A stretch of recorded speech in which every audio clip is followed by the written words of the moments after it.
अपनी जिंदगी में खुद रोशनी पैदा करें,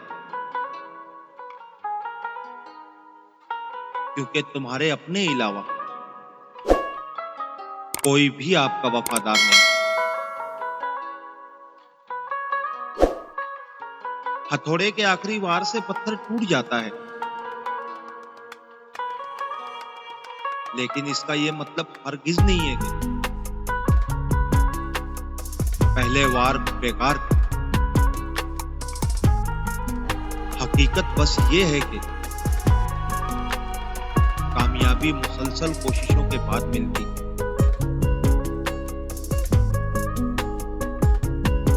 मर्द ने कभी अपने काम करने का दुख नहीं जताया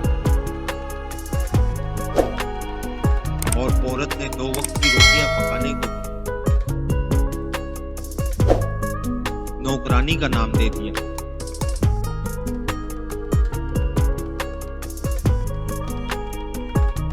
जो दरवाजे मुश्किल वक्त में बंद कर दिए जाएं, इन गलियों से भी गुजरना छोड़ दें,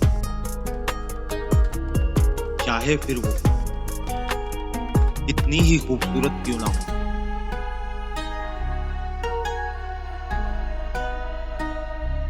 इंसान भी अजीब है। दुआ के वक्त समझता है कि अल्लाह बहुत करीब है और गुनाह के वक्त समझता है कि अल्लाह बहुत दूर है।